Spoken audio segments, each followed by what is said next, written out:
ओम शांति। आज 2 जून 2022 के बाबा के अनमोल मधुर महावाक्य सुनेंगे। मीठे बच्चे, सत्य बाप तुम्हें सब सत्य सुनाते हैं। ऐसे सच्चे बाप से सदा सच्चे रहना है। अंदर में कोई भी झूठ कपट नहीं रखनी है। आज की मुरली से प्रश्न है, संगम पर तुम बच्चे किस कॉन्ट्रास्ट को अच्छी तरह से जानते हो? उत्तर, ब्राह्मण क्या करते और शूद्र क्या करते हैं, ज्ञान मार्ग क्या है और भक्ति मार्ग क्या है। उस जिस्मानी सेना के लिए युद्ध का मैदान कौन सा है और हमारा युद्ध का मैदान कौन सा है, यह सब कॉन्ट्रास्ट तुम बच्चे ही जानते हो।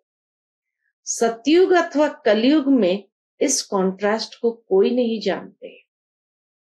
गीत है आज की मुरली से पहले, माता ओ माता तू है जग की भाग्य विदाता। ओम शांति। यह है भारत माताओं की महिमा। जैसे परम पिता परमात्मा शिव की महिमा है, सिर्फ एक माता की महिमा तो चल न सके, एक तो कुछ कर न सके, जरूर सेना चाहिए।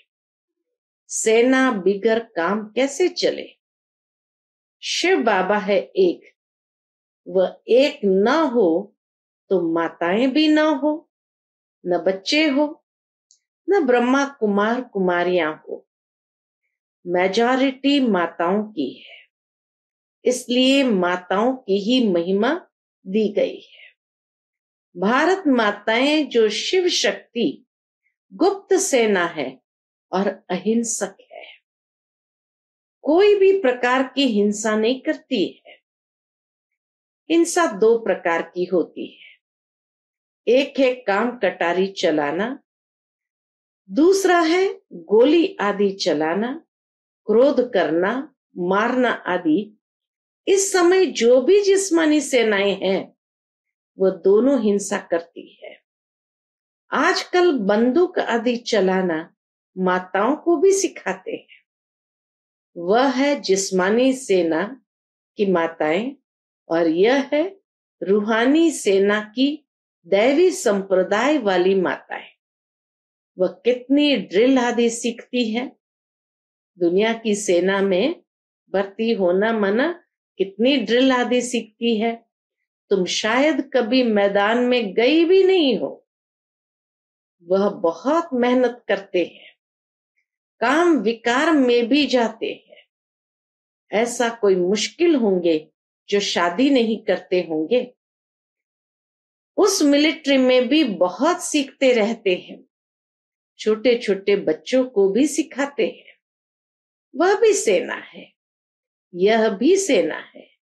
सेना का तो गीता में अच्छा ही विस्तार लिखा हुआ है, परंतु प्रैक्टिकल में क्या है यह तो तुम ही जानते हो कि हम कितने गुप्त हैं।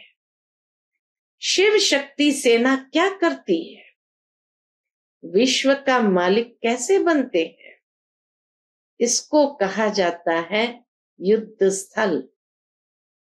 तुम्हारा युद्ध का मैदान भी गुप्त है। मैदान इस मांडवे को कहा जाता है।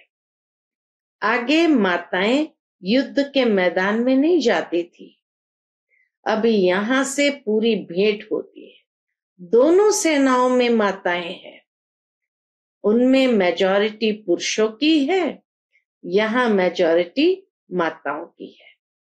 कॉन्ट्रास्ट है ना, ज्ञान मार्ग और भक्ति मार्ग का। यह लास्ट कॉन्ट्रास्ट है। सतयुग में कॉन्ट्रास्ट की बात नहीं होती। बाबा आकर कॉन्ट्रास्ट बताते। क्या कॉन्ट्रास्ट बताते? ब्राह्मण क्या करते और शूद्र क्या करते हैं। दोनों ही यहाँ युद्ध के मैदान में है। सतयुग व कलयुग की बात नहीं है, यह है संगम युग की बात। तुम पांडव संगम युगी हो, कौरव है कलयुगी। उन्होंने कलयुग का टाइम बहुत लंबा कर दिया है, 4,32,000 साल। इस कारण संगम का उन्होंने मालूम ही नहीं है। धीरे धीरे ये ज्ञान भी तुम्हारे द्वारा समझेंगे। तो एक माता की महिमा नहीं है, यह है शक्ति सेना। ऊंचते ऊंच एक भगवान है और तुम हूबहू कल्प पहले वाली सेना हो। इस भारत को दैवी राजस्थान बनाना ये तुम्हारा ही काम है। तुम जानते हो, क्या जानते हैं कि पहले हम सूर्यवंशी थे, फिर चंद्रवंशी, वैश्यवंशी बने, परंतु महिमा सूर्यवंशी की ही करेंगे। महिमा चंद्रवंशी की इतनी नहीं है, सूर्यवंशी आत्माओं की ही महिमा करेंगे। हम पुरुषार्थी ऐसा कर रहे हैं जो हम पहले सूर्यवंशी अर्थात स्वर्ग में आवे। सतयुग को स्वर्ग कहा जाता है, त्रेता को वास्तव में स्वर्ग नहीं कहा जाता। सतयुग को ही बाबा कहे संपूर्ण स्वर्ग कहेंगे, त्रेता को सेमी स्वर्ग कहेंगे। कहते भी है फलाना स्वर्ग पधारा, ऐसे तो नहीं कहते फलाना त्रेता में राम सीता के राज्य में गया। भारतवासी जानते हैं कि वैकुंठ में श्री कृष्ण का राज्य था, परंतु श्री कृष्ण को द्वापर में ले गए हैं। मनुष्य को सत्य का पता ही नहीं है। सत्य बताने वाला सतगुरु कोई उनको मिला ही नहीं है। बाबा कहे दुनिया में सत्य बताने वाला सतगुरु उनको कोई मिला ही नहीं है। तुमको मिला है, वह सब सच बताते हैं और सच्चा बनाते हैं। बच्चों को कहते हैं, बच्चे तुम कभी भी झूठ कपट नहीं करना। कितनी अच्छी बाबा की शिक्षा हम बच्चों के प्रति है कि बच्चे तुम कभी भी झूठ कपट नहीं करना, तुम्हारा कुछ भी छिपा नहीं रहेगा। जो जैसा कर्म करते हैं ऐसा पाते हैं। बाप अच्छे कर्म सिखलाते हैं। ईश्वर के पास कोई का भी कर्म छिप नहीं सकता। कर्म भोग भी बहुत कड़ा होता है। बल तुम्हारा ये अंतिम जन्म है तो भी सजा तो खानी पड़ेगी, क्योंकि अनेक जन्मों का हिसाब किताब चुकता होना है। बाबा ने समझाया है, काशी कलवट खाते हैं तो जब तक प्राण निकले तब तक भोगनी पड़ती है। बहुत कष्ट सहन करना पड़ता है। एक तो कर्म भोग बीमारी, बाबा कहे एक तो कर्म भोग बीमारी आदि का, दूसरा फिर विकर्मों की सजा। उस समय कुछ बोल नहीं सकते, चिल्लाते रहते हैं, त्राही त्राही करते हैं। पाप आत्माओं को यहां भी सजा वहां भी सजा मिलती है। सतयुग में पाप होता नहीं है। सतयुग में बाबा कहे पाप होता ही नहीं। न कोर्ट न मैजिस्ट्रेट होते हैं, न गर्भ जेल की सजा होती है। वहां गर्भ महल होता है। दिखाते भी है, पीपल के पत्ते पर कृष्ण अंगूठा चूसता हुआ आया। वह गर्भ महल की बात है। सतयुग में बच्चे बड़े आराम से पैदा होते हैं। आदि मध्य अंत सुख ही सुख है। इस दुनिया में आदि मध्य अंत दुख ही दुख है। अभी तुम सुख की दुनिया में जाने के लिए पढ़ रहे हो। यह गुप्त सेना वृद्धि को पाती रहेगी। जितना जो बहुतों को रास्ता बताएंगे वह ऊंच पद पाएंगे। मेहनत करनी है। किस बात की? बाबा कहे मेहनत करनी है याद की। बेहद का वर्षा जो मिला था वह अब गंवाया है।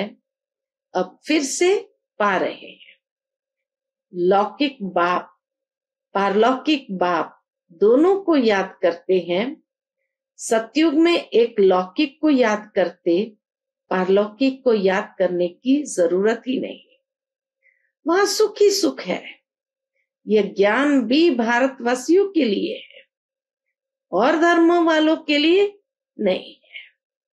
परंतु जो और धर्म में कन्वर्ट हो गए हैं वह निकल आएंगे, आकर योग सीखेंगे। योग पर समझाने के लिए तुमको निमंत्रण मिलता है तो तैयारी करना चाहिए, समझाना है। क्या तुम भारत का प्राचीन योग भूल गए हो? भगवान कहते हैं मन मना भव। परम पिता परमात्मा कहते हैं निराकारी बच्चों को कि मुझे याद करो तो तुम मेरे पास आएंगे। तुम आत्मा इन ऑर्गन से सुनती हो, मैं आत्मा इन ऑर्गन्स का आधार से सुनाता हूं। बाबा कहे मैं सबका बाप हूं, मेरी महिमा सब गाते हैं। सर्वशक्तिमान ज्ञान का सागर, सुख का सागर आदि आदि। यह भी टॉपिक अच्छी है। शिव परमात्मा की महिमा और कृष्ण की महिमा बताओ।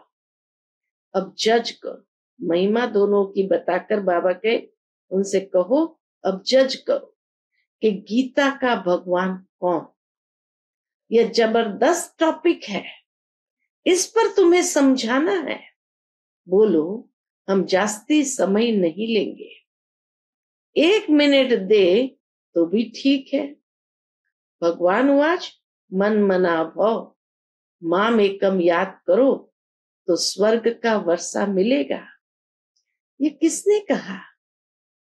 निराकार परमात्मा ने ब्रह्मा तन द्वारा ब्राह्मण बच्चों को कहा।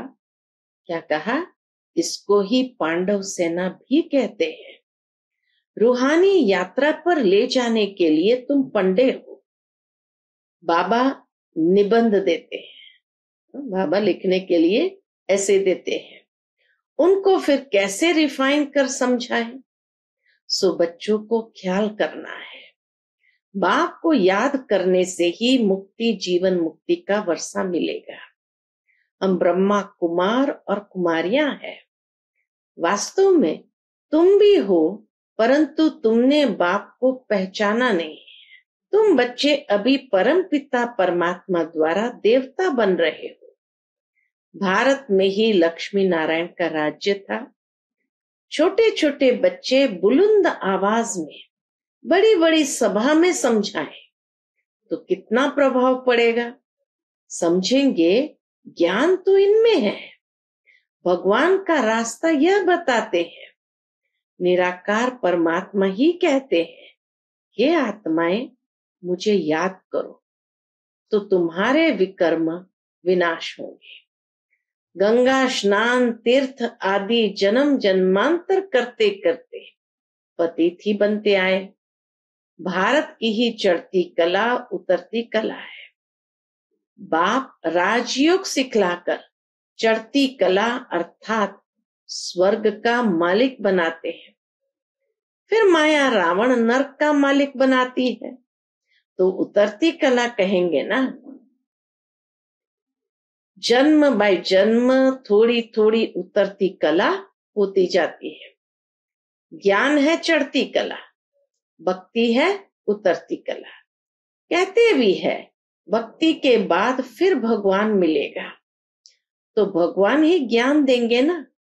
वही ज्ञान का सागर है।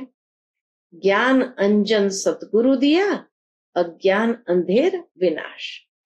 सतगुरु तो एक परमपिता परमात्मा ही है। महिमा सतगुरु की है न कि गुरु की। गुरु लोग तो ढेर है, सतगुरु तो एक है।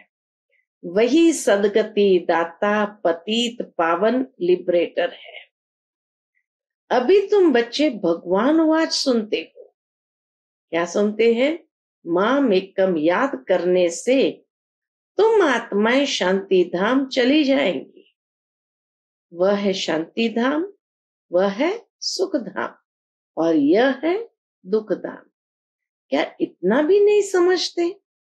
बाप ही आकर पतित दुनिया को पावन बनाते हैं। तुम जानते हो बेहद का सुख देने वाला बेहद का बाप ही है। बेहद का दुख रावण देते हैं, बेहद का सुख देने वाला बाप है और बेहद का दुख रावण देते हैं। वह है बड़ा दुश्मन। यह भी कोई को पता नहीं है कि रावण राज्य को पतित राज्य क्यों कहा जाता है। अब बाप ने सारा राज हमको समझाया है। हर एक में ये 5-5 विकार प्रवेश है, इसीलिए 10 शीश वाला रावण बनाते हैं। यह बात विद्वान पंडित नहीं जानते हैं। अब बाप ने समझाया है राम राज्य कब से कहां तक चलेगा। बाबा ने अभी सब कुछ बताया है कि राम राज्य कब से कहां तक चलता है। यह बेहद की हिस्ट्री ज्योग्राफी समझाते हैं। रावण है बेहद का दुश्मन भारत का।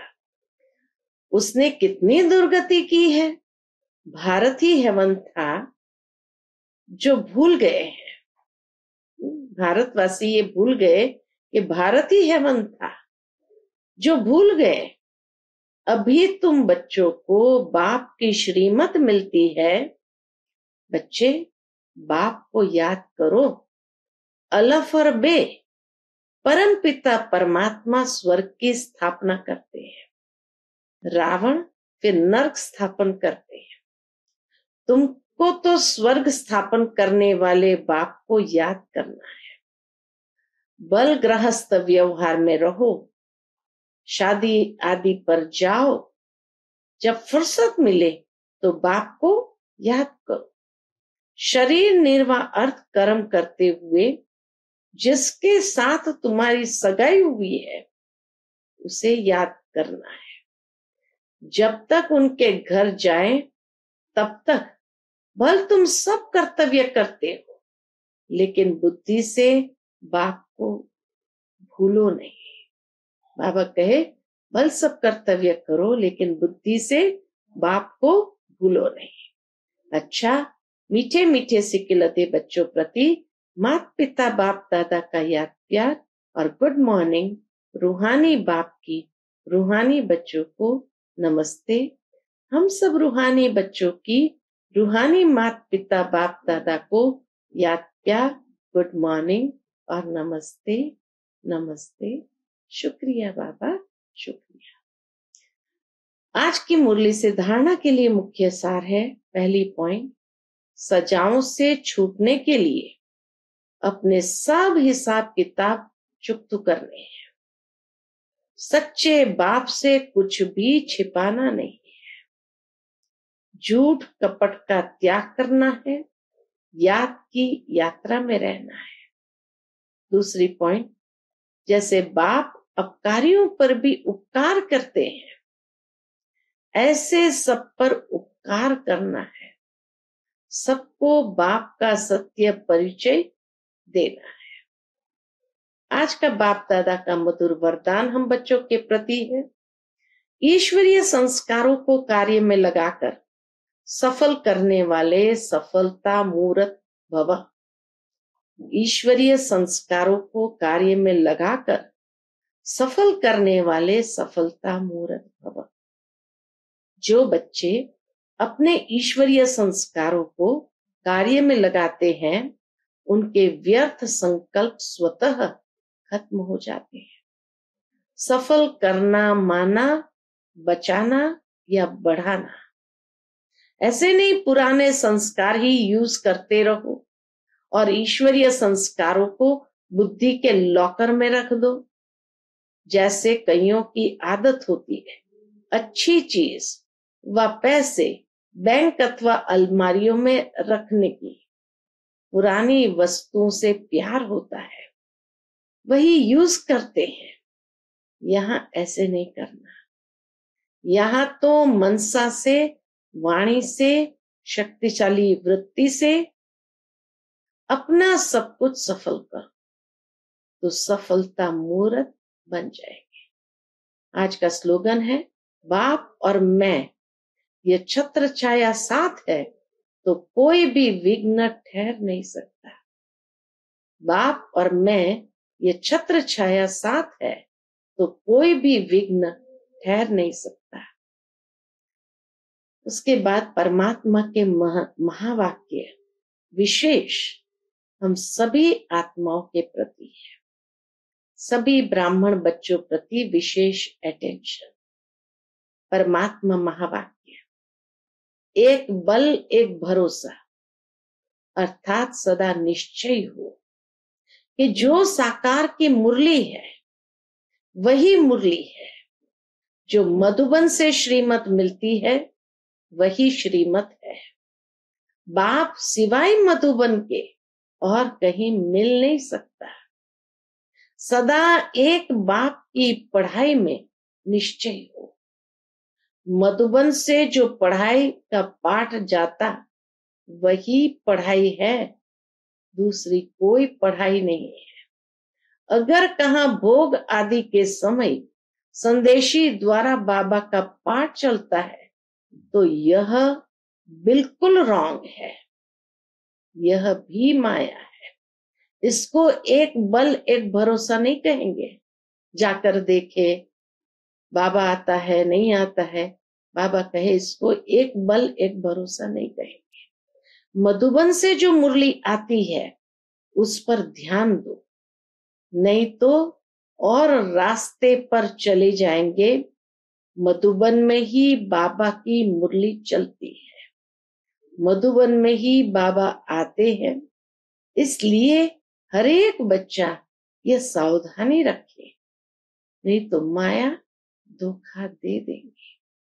बाबा कहे नहीं तो माया धोखा दे देंगे, और सचमुच हमें अपने आप को सावधान रखना है। अच्छा, Om Shanti. To watch Peace of Mind channel videos on YouTube, subscribe us on youtube.com/TV Peace of Mind. Just a click for a peaceful life.